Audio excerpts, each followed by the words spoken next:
थोड़ा लिए करते हीरे मासूम। जब गुलिस्तान को खून की जरूरत पड़ी, जब गुलिस्तान को नीचे जरूरत पड़ी तो सबसे पहले हमारी गर्दन ही कटी।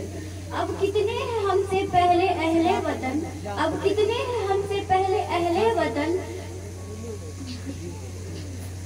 ये मुल्क हमारा है तुम्हारा नहीं। मेरे मोहतरम अजीज शायमान और दाइश पर तशरीफ फरमाए उस्ताद-ए कराम, सभी को अस्सलाम वालेकुम व रहमतुल्लाहि व बरकातहू। हाज़रीन मजालिस को हम तमाम मालूम है कि आज 26 जनवरी का दिन है, यानी गुलामी से आज़ादी हासिल करने का वह सुनहरा दिन जो 1947 ईस्वी में आगाज हुआ था। मेरे हम वतनों और अंग्रेजों हिंदुस्तान को तब्दील जद्दोजहद के बाद आज़ादी की नेमत हासिल हुई, जिससे हमारे इस्लाम ने जबरदस्त कुर्बानियों का नजराना पेश किया। जान व माल की कुर्बाना दिए, तरकीरें किए, तख्तादार पर चढ़े, व हौसला और कमाल बहादुरी के साथ बखूबी को लाया और दरअसल आजादी के लिए नीचे खिसक गई यहाँ पे डाला झटका।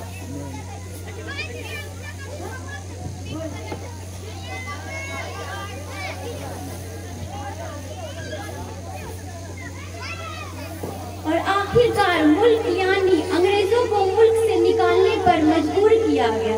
गैर मुल्कों हुक्मरानों ने अपनी इक़्तिदार को कायम रखने के लिए तरह तरह की चालें चली, तदबीरें किए, रिश्वतें लिए, लालच दिए और फूट डालो और हुकूमत करो का उसूल बड़े पैमाने पर इख्तियार किया। फिरका वाराना मोड़ पेश किया, आपस में गलत फहमियाँ फैलाई, तारीख को सुलह किया और अंग्रेजों ने हिंदुस्तान के मासूम बाशिंदों पर जुल्म व सितम के पहाड़ तोड़े और नाहक लोगों पर गोलियां चलाई और ना जाने कितने कत्ल किए। इसलिए अपनी आज़ादी को हम हरगिज़ मिटा नहीं सकते, अपनी आज़ादी को हम हरगिज़ मिटा नहीं सकते। सर कटा सकते हैं लेकिन सर झुका नहीं सकते। हालांकि अंग्रेजों ने आज़ादी के इमदादों पर बड़े बड़े जुल्म ढाए और उन्हें सदियों तक जेल में बंद रखा, मगर उन्होंने हिम्मत न तोड़ी और लाखों मुजाहिदीन के सामने उन्हें घुटने टेकने पड़े और 15 अगस्त 1947 को हिंदुस्तान छोड़कर जाना पड़ा। ये दस्तूर, ये आज़ादी हम हिंदुस्तानियों को इतनी आसानी से हासिल नहीं हुई थी। इसके लिए लाखों हिंदुस्तानियों को फांसी के फंदे पर चढ़ना पड़ा और हजारों को अपनी जायदाद से हाथ धोना पड़ा। इसलिए कहना चाहूँगी कि आज़ादी की कभी शाम न होने देंगे, आज़ादी की कभी शाम न होने देंगे, शहीदों की कुर्बानी को बदनाम न होने देंगे। बची रहेगी लहू एक बूंद भी रगों में जब तक, बची रहेगी लहू एक बूंद भी रगों में जब तक, तब तक भारत माता की आंचल को नीलाम न होने देंगे। हमें उन शाहिदान वतन को कभी नहीं भूलना चाहिए, क्योंकि उन हजरात की वजह से ही आज हमारा हिंदुस्तान है और हम खुदा का शुक्र अदा करते हैं। आज हम सबसे कह सकते हैं हम आजाद प्रोग्राम करे देखिए।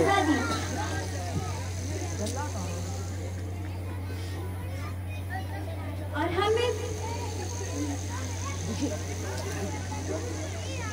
उन शाहिदान को कभी नहीं भूलना चाहिए, क्योंकि उन हजरात की वजह से ही हमारा हिंदुस्तान आजाद है। और हथेलियों पर जान लेकर लड़ने वाले वही बहादुर थे जिनके लिए शायर ने कहा है, मिट गए खुद पर नाज़िम मिटे वतन की आबरू, मिट गए खुद पर नाज़िम मिटे वतन की आबरू। उन शाहिदान को बार बार मेरा सलाम। दोस्तों, आजादी एक ऐसी नेमत है, आजादी एक ऐसी नेमत है जिसके लिए हजारों हिंदुस्तानियों को फांसी के फंदे पर चढ़ना पड़ा। लिख के दिए तब सुना रहे।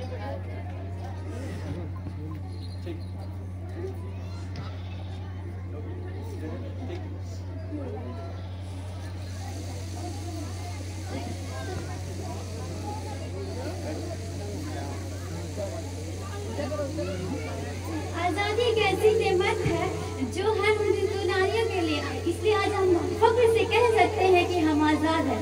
और हम मिलजुल कर ऐसे रहेंगे, मिलजुल कर ऐसा काम करना चाहिए और पढ़ लिख कर ऐसा काम करना चाहिए जिससे हमारे माँ बाप का नाम रोशन हो, हमारे उस्ताद-ए का नाम रोशन हो और हमारे मुल्क का नाम रोशन हो। इसलिए अब मैं इस शेर पर अपनी बात खत्म करती हूँ। ये नफरत बुरी है न पालो, इसे, ये नफरत बुरी है न पालो इसे, दिलों में खलश है निकालो इसे। न तेरा न मेरा न इसका न उसका, न तेरा न मेरा न इसका न उसका, ये सबका वतन है बचा लो इसे। बहुत बहुत बढ़िया, बहुत बहुत खूब। इस छोटी बच क्लास 10 की बच्ची थी, अपने हौसले को बुलंद करने के लिए आप हज़ार के सामने स्टेज पे आई और आपके सामने रूबरू हुई, ये सबसे बड़ी खुशी है। मैं इस बच्चे को एक शेर से दाद देना चाहता हूँ कि अपने शागिर्द को मंजिल का